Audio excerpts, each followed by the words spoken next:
All lies burning with me.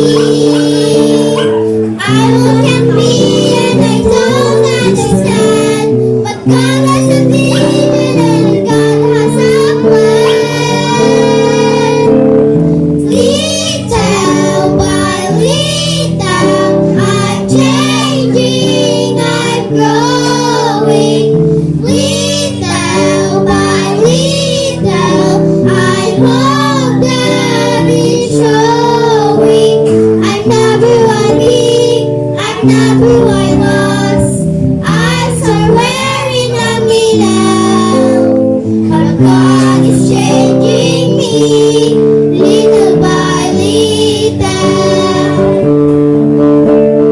Little by little, I'm changing, I'm growing. Little by little, I hope that is showing. I'm not who I be, I'm not who I was. I'm somewhere in the middle, but God is changing me little by little.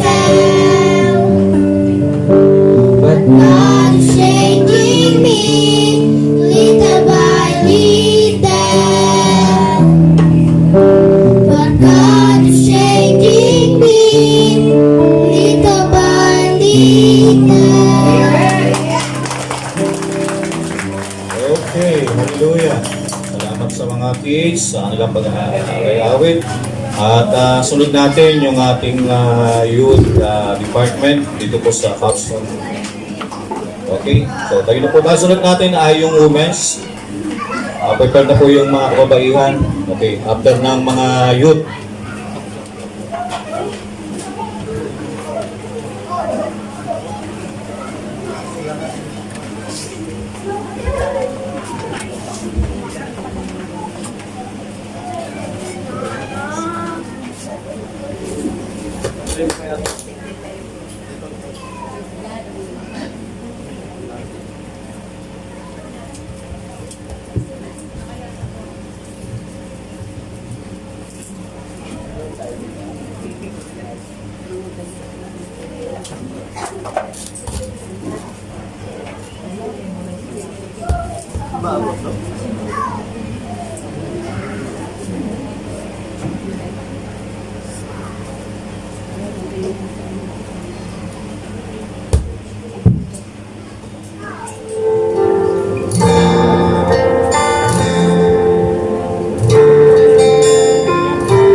You'll be with me. Sing this song forever to you. If you walk in freedom, if you bear with me, sing this song forever to you. Sing this song forever and amen. And the angels cry, holy, all creation cries, holy, you are lifted high, holy, holy forever. Your people sing, holy, to the King of Kings. Holy, you will always be. Holy, holy forever.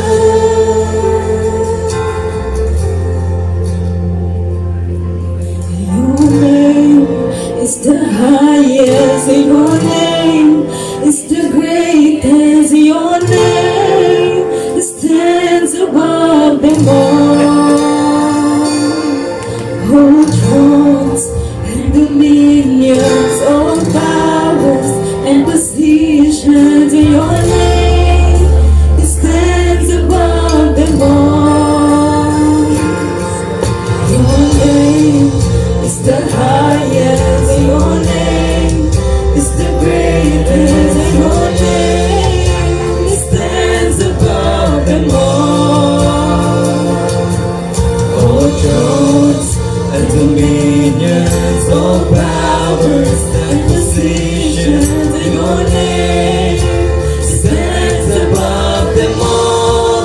And the angels cry, holy, all creation cries, holy, you are lifted high, holy, holy forever.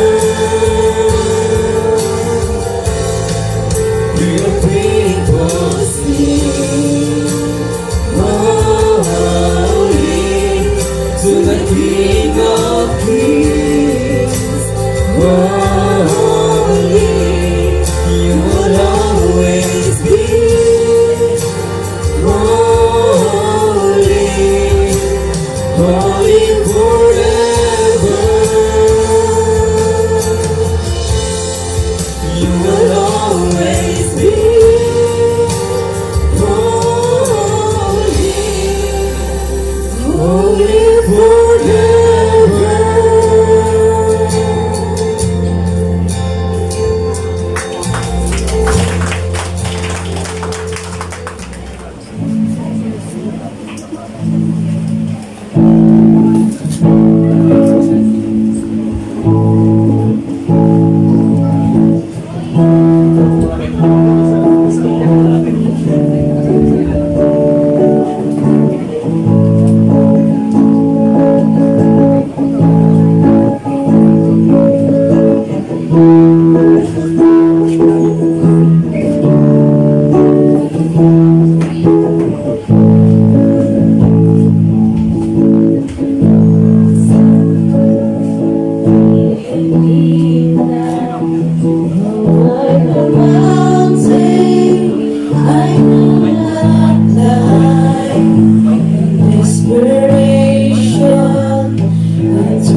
my soul.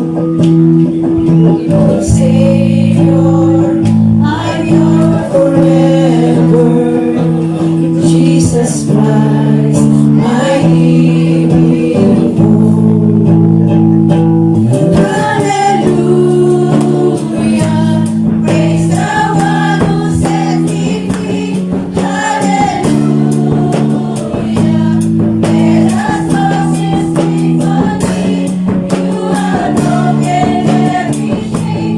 There's salvation in your name, Jesus Christ, my living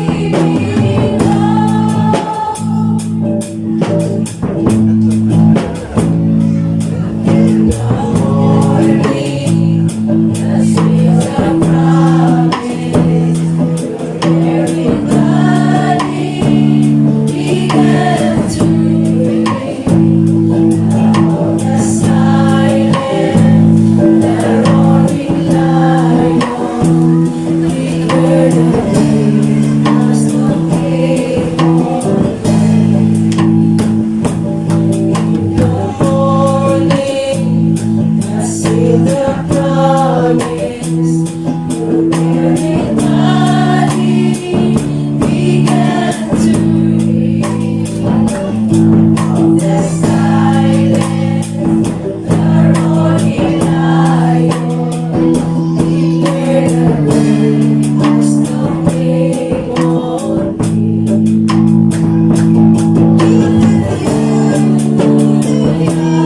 praise the one who sets me free. Hallelujah, let us know His symphony. You have broken every chain. There's salvation in your name, Jesus Christ, my living hope. Hallelujah, praise the one who sets me free. Hallelujah, let us know His symphony. You have broken every chain. There's salvation in your name, Jesus Christ, my living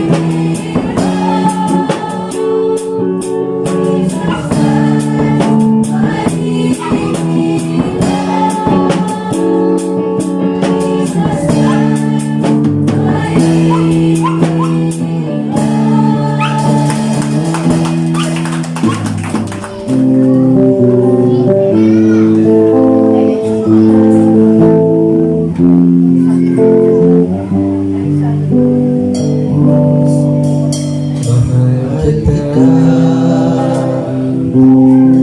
Walang hanggan ang iyong biyaya. Buong buhay, hawak mo sa iyong kamay.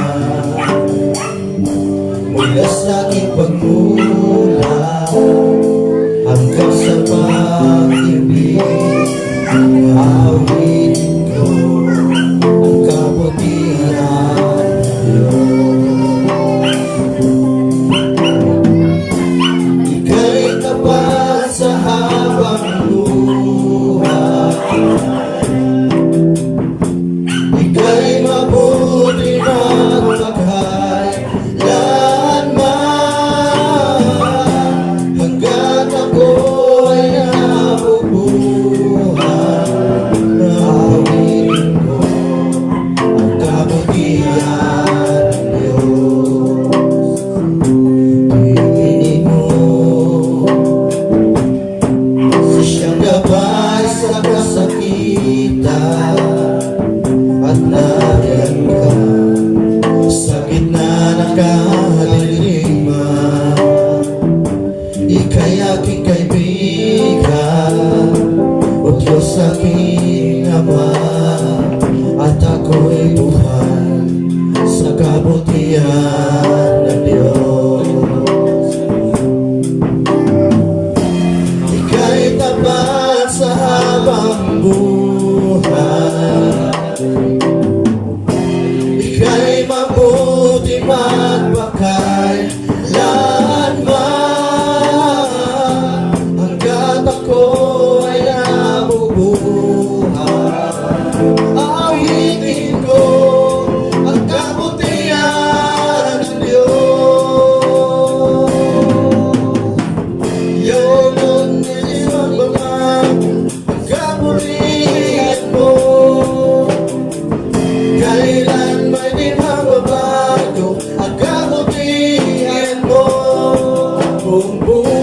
ay iaalay ko lahat para sa'yo. Kailanman di magbabago ang kabutihan mo.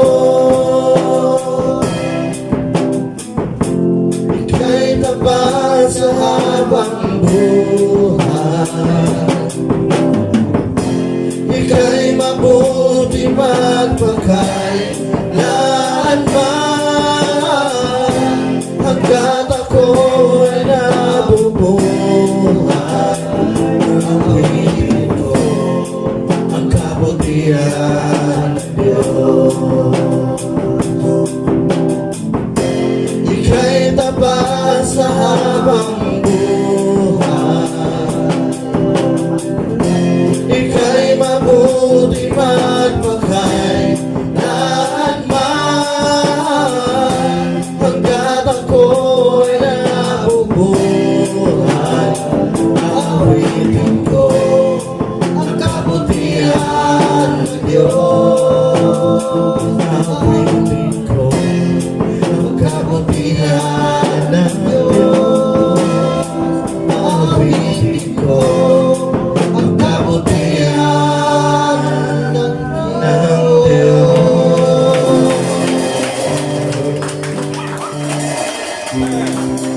Okay, God bless you. God bless you.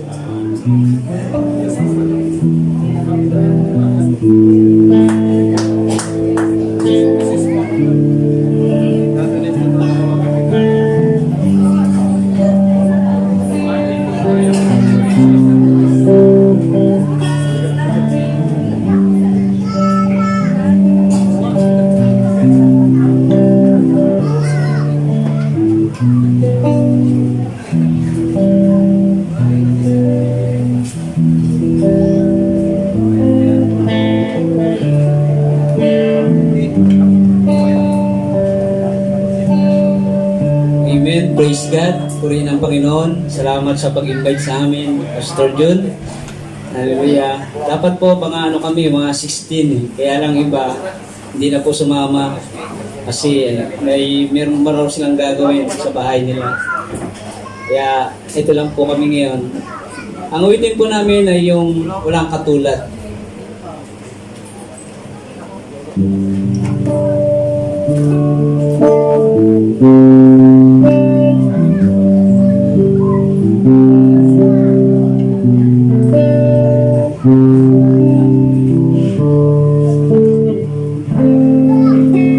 Awitin ko man lahat ng awit sa mundo, di kayang ilarawan ang kadakilaan mo.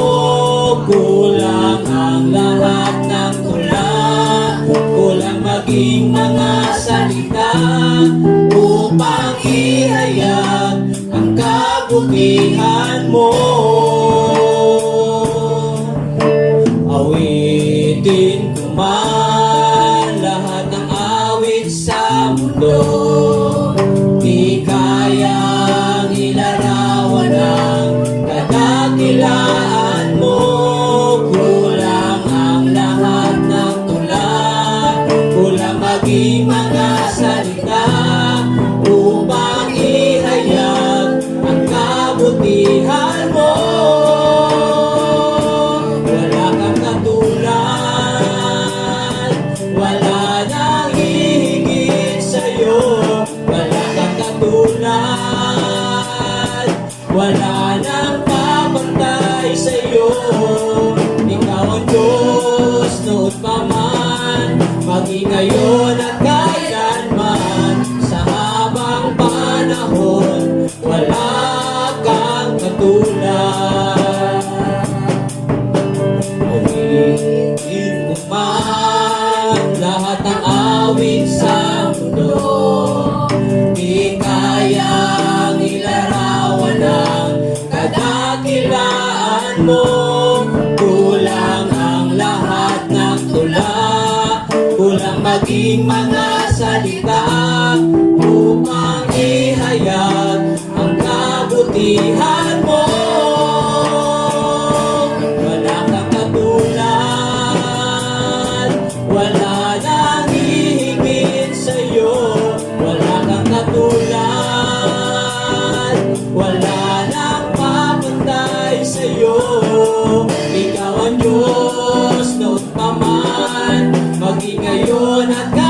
kailanman sa habang panahon. Wala kang katulad, wala kang katulad, wala nang hihigit sa'yo. Wala kang katulad, wala nang kapantay sa'yo. Ikaw ang Diyos noong pa man, maging ngayon at kailanman sa habang panahon. Wala kang katulad, sa habang panahon. Wala kang katulad, sa habang panahon. Wala kang katulad. Amen. Salamat po mga kapatid.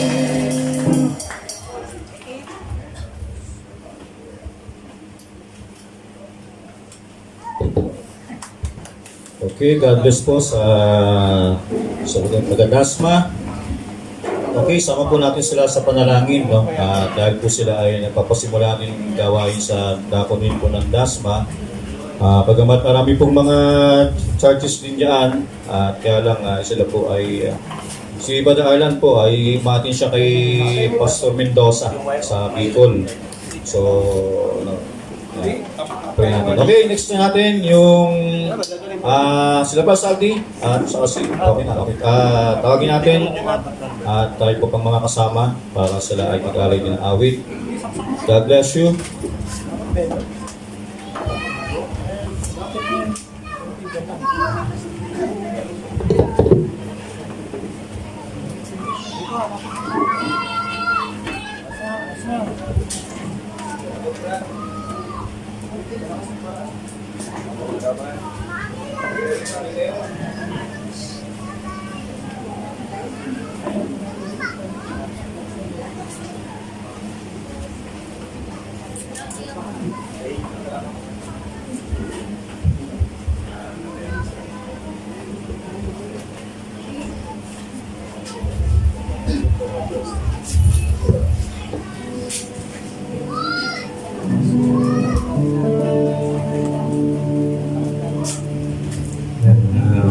Happy anniversary, Pastor Jun. At sa lahat, happy anniversary po sa mga kapatid dito sa lalo sa Manila. Amen. Pastor Boyet. Amen. God bless po sa pati sa handog lang kami ng munting awitin para sa ating buhay na Diyos. Amen. Pamilyar naman to rin mga kapatid.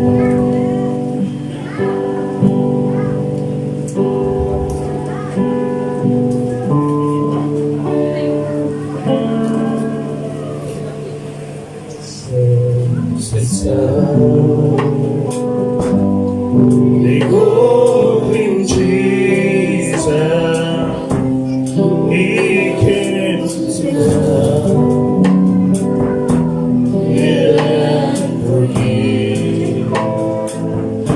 He lived in time to buy my heart home, and in grace was there to prove my Savior lives.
And life is worth the living just because you live.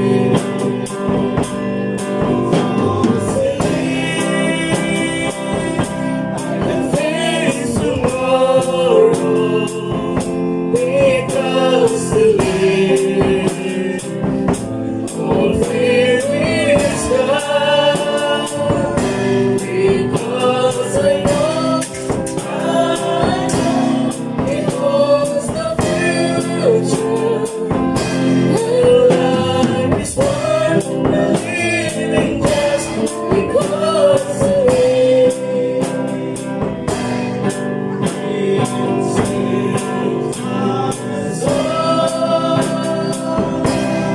My Savior God, today, how great thou art, how great thou art.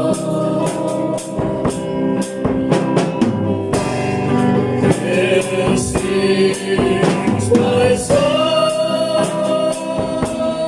my Savior God, today. How great thou art, how great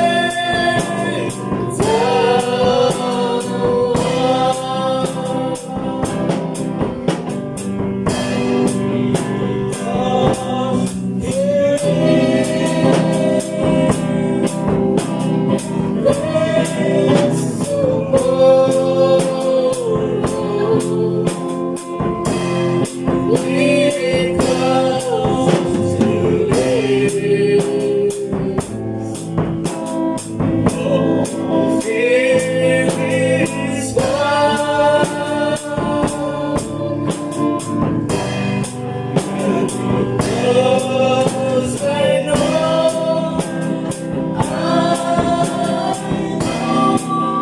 He holds the future.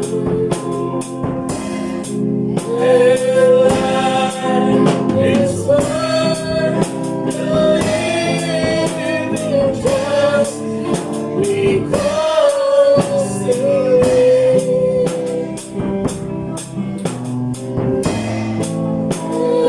Life is worth the living just because you live.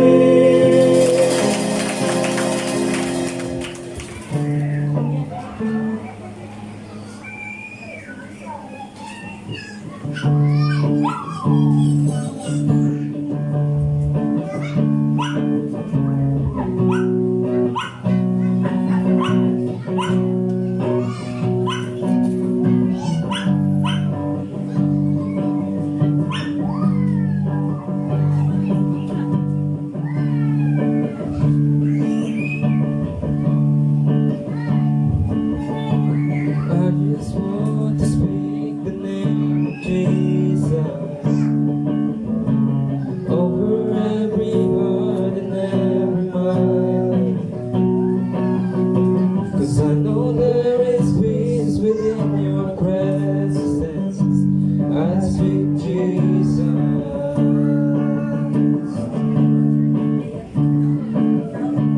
I just want to speak the name of Jesus, till every dark addiction starts to break,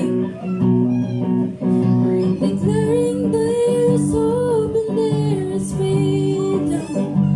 I'll speak Jesus. Your name is power, your name is healing.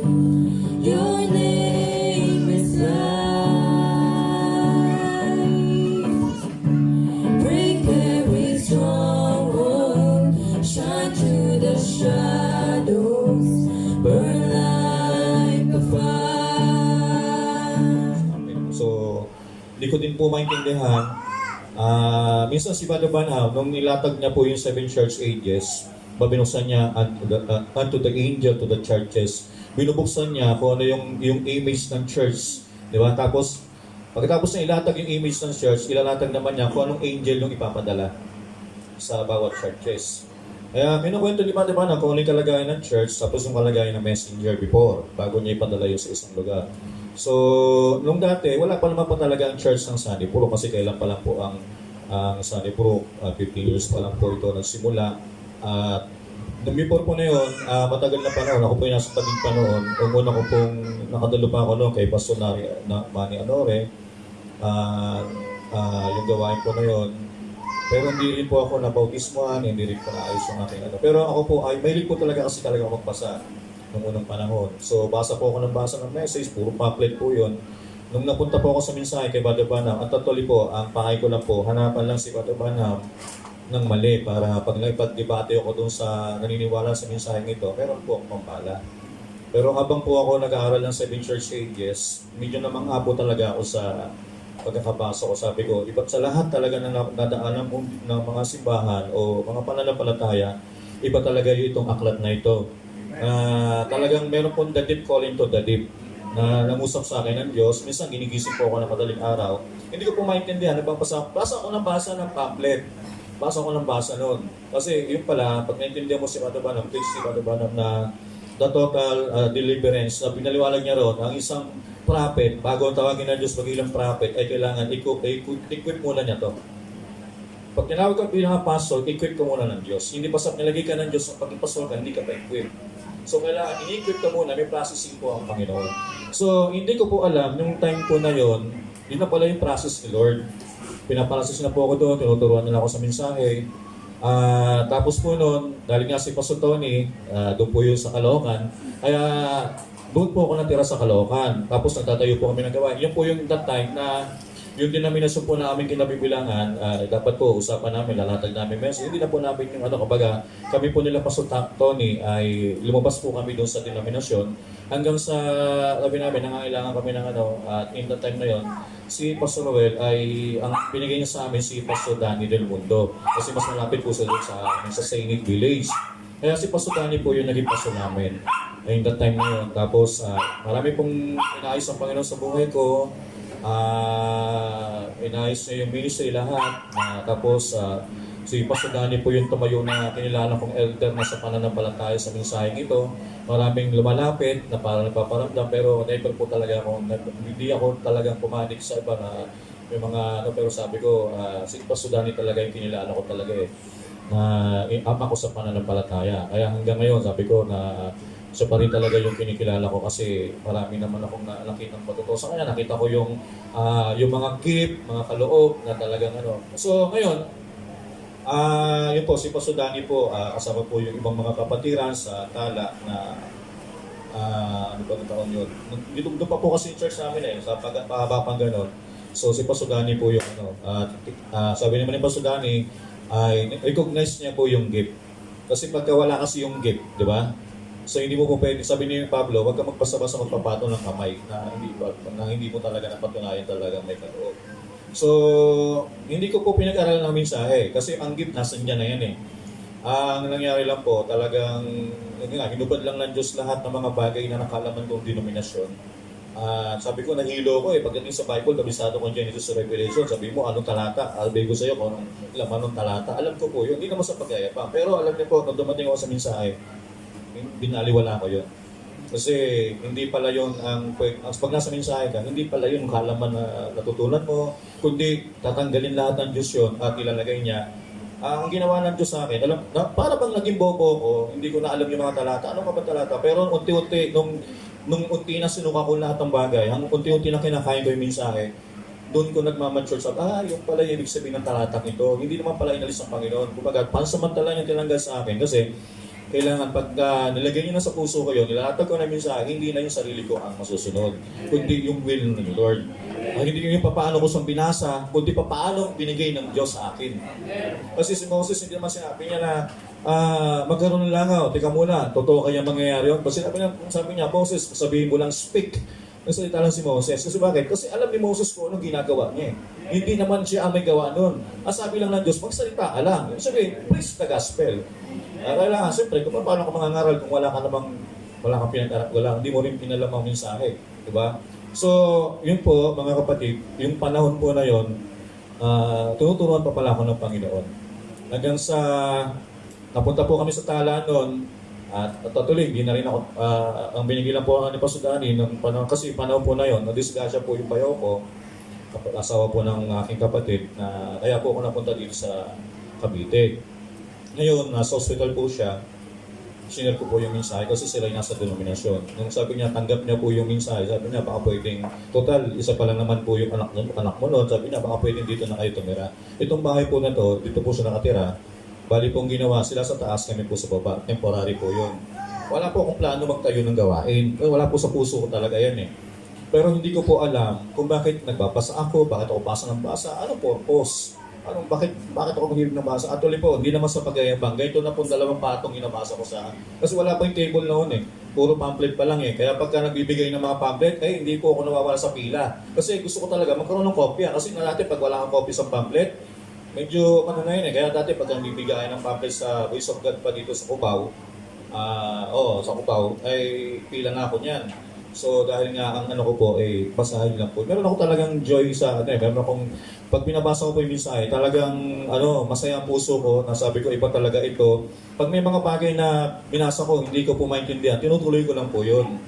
Pero minsan naman may mga pamphlet naman na ang bilis kong maintindihan simula pa lang. Nakuha ko na agad yung laman niya.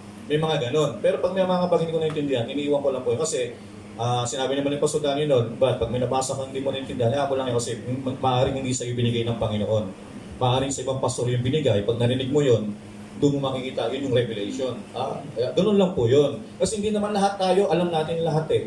May mga bagay lang binibigay lang ang Diyos sa atin, at yun lang yung pagsikapan mo. Hindi na, kaya kami fellowship, may mga ministers meeting, kasi hindi naman natin lahat alam yan eh.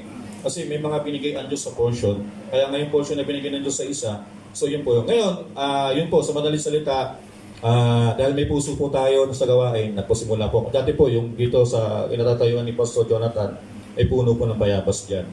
Dito po, mangga. So dyan po kami naglalagay ng mesa, nagtatawag po kami ng mga makakausap, namimigay po kami ng pamphlet. So lahat ng lugar dito, nabigyan na namin, pero wala po halos tumugon. Naglalagay po kami ng number, contact number, pangalan, yung address, para kung meron kayong question, tsaka gusto mo pa Bible study, tawagan niyo lang po kami. Yun po yung way namin ng evangelism nung araw. Yun po yung bayo ko po yung kasama ko dati. Kami po 2 umahayo. Namimigay kami ng mga pamphlet. Pero sa pagbibigay namin noon, ang dami na namin nagbigay, pero wala po nag-text isa sa amin. Pero sabi nga niya ng Bible, magtanim ka lang kasi ang Diyos umaani sa bagay kung saan hindi ka nagtanim. Kasi doon ko natutunan na pag nagtanim ka, huwag kang aasa kung saan ka nagtanim dumaan. Hindi, minsan po si Lord nagpapadala ng kaluluwa na hindi ikaw nagtanim. Minsan, pinadala ng Diyos, sabi, Pastor, ano bang address ko dyan? Meron akong kapatiran, dyan titira. Ayan, bigay ko sa iyo yun na po pala yung pag-ani. Kaya, ang gawin lang natin, maaaring yung pagtanim mo, malay mo, yung nabigyan namin ng mga pamphlet. Halimbawa, napunta kayo doon sa Bulacan, doon sa, tapos sabi niya, meron po bang church dito? Sabi ka, doon, kay Pastor Jonathan. Ayun, doon po yung way ni Lord. Basta ang kanila po natin, hindi po natin pwedeng angkinin yung mga tupa kasi tupa ng Panginoon. Tapos binigay ng Panginoon sa atin, ako po kasi naniniwala, may bilang kasi ng mga kapatiran, binibigay ng Diyos sa kamay natin. Kaya, nabuksan na ka sa mensahe, kaya dito, kahit maraming sampaso katabi ko, maraming kongregasyon, hindi ako nahihiya kahit sabihin kong 15 lang yung kongregasyon ko kasi sa mensahe po, hindi po paramihan. Hindi paramihan. Kasi naging nabuksan din sa atin, may mga tatay, maraming anak. May mga tatay naman, konti lang yung anak. Diba? Isa lang yung anak. Ganun talaga. Yun ang pinagpapastoran niya Yun ang pinagpapastoran Diyos na nagbigay. Kaya ang kaganda dito sa mensahe ay naging bukas po tayo sa mga ganyan. Yun po yung kwento na napadpad po ako dito. Tatuloy po, hindi talagang ang tawag po dito, ito po ay naging pioneering po talaga namin. At nasa under na rin po ni Pastor Danny. So, supervisor so nagsasabi rin ako, Pastor, ito yung kalagayan ng church natin. Ito po yung sitwasyon, ito yung nangyayari. Pinapaalam ko rin po kay Pastor Danny lahat ng nangyayari. Dahil nga pinilala ko po siya yung aking ama sa pananampalataya, At yun po yung mga kapatid. Kaya sinunod ko na rin yung pangalan doon sa caption. Sabi niya, Brad, medyo para hindi masyado tayong halata. Siguro, yung logo, alisin mo, baguhin mo tapos yung pangalan. Yung capstone, okay naman yung capstone kasi general naman. Naisip namin, capstone, message, believer. Ginitna na namin yung nilayo namin yung believer. Siningit namin sa gitna yung message. Pero, kilala, identity pa rin. Pero dito naman sa mensahe, hindi naman tayo denominasyon na kikilala tayo sa isang pangalan. Kasi hindi naman talaga gano'n, di ba? Kasi tayo, nasa mensahe tayo. Tapos ang isang mahalaga, isang pananampalataya lang tayo, tinatayuan natin mga kapatid. So, yun po, at masaya po kami na dinalaw niyo po kami at nakita niyo na iglesyang ito, ayun nga, sabi po kanina, hindi po tao nagtayo nito. Kasi kung tao po, yun po panananiwala namin, kasi kung tao nagtayo nito, ay magigiba. Kasi kung ang Diyos po ang nagtayo, eh siya din po ang bahala. At kapag ang Diyos ang nagtayo, siya din na maglalagay ng manggagawa. At kapag siya naglagay ng manggagawa, alam niya, equip na yon. Dapat po yung manggagawa na yun. Sabihin, kaya nga, may mga kanya-kanyang bukid, maaaring, nililitar ko na lang, maaaring siguro isa akong magsasaka, magbubukid, pero may limited, may area lang ako na pwede kong pagtaniman. May mga ibang magsasaka naman, magbubukid, nagtatanim dito, nagtatanim din doon, nagtatanim dito, iba-iba ng, ginapakita ko lang yung parable, na hindi ako dapat mahingit, ay si Brad, si Pastor Boyd, palami yung napupuntahan niya, yun yung binigay ng Diyos sa kanya eh. Kung dito lang ako nilagay ng Diyos, dito lang ako nagtatanim sa area na to, hindi din ako pwede malungkot. Kasi ang Diyos din ang naglagay. Basta na mahalaga, sabi ba, may talento na binigyan ng 10, binigyan ng 2, binigyan ng 1, kailangan mo lang pagyamanin eh. Hindi ka dapat nahihinggit kung ano yung naabot ng iba. Basta mo lang, yung gantimpala naman ang ginagawa ng isa, pagdating sa gantimpala, sa reward, isa lang eh. Ayas lang eh. Diba? Kaya yun po yung isang bagay na napakayaman po talaga ng halaman pagdating sa mensahe.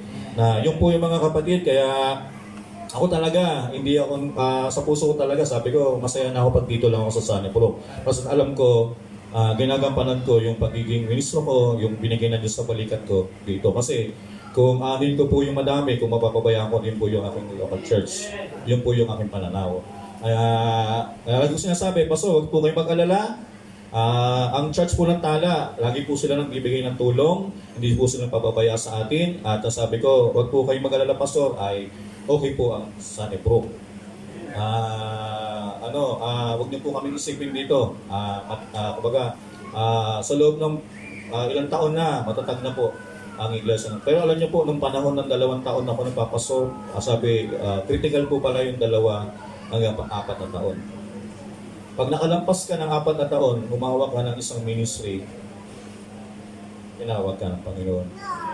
Pero yan po yung critical stage, 2, 3, 4. Kasi yung bata, yan po yung edad niya, nadatapa, tatayo, datapa. Pag nalampasan na po yung 4, naging 5 na, pag dumating na po ng biyaya na po yan. So yun na, tuloy-tuloy na po yung gawain. Yun po napatunayan, hindi po ako naglagay sa sarili ko, ang Diyos po ang naglagay. At ang Diyos po yung ating itinataas at wala pong iba, kundi siya lang. At yun nga, patuloy po natin pinagsisikapan kung ano po yung binigay ng Panginoon, dito tayo nilagay, yung mga kapatiran dito, amin pong pagyayamanin lang. Natatnan kami ng Panginoon, kasama niya rin po kami iharap sa Panginoon. Diba? Yun lang po yung layunin natin. Kaya hindi ko napatatagalin dahil nga bigyan natin ng mahabang panahon ng ating preacher kasi galing pa po kayo ng malayong lugar. Ganoon din po si minsan siguro paplanuhin mo namin po si Jonathan muli namin sa pabalikin dito para makatayo din naman, no? At gusto namin marinig yung pagkain magagaling sa kanya, no? At i-ano namin yan at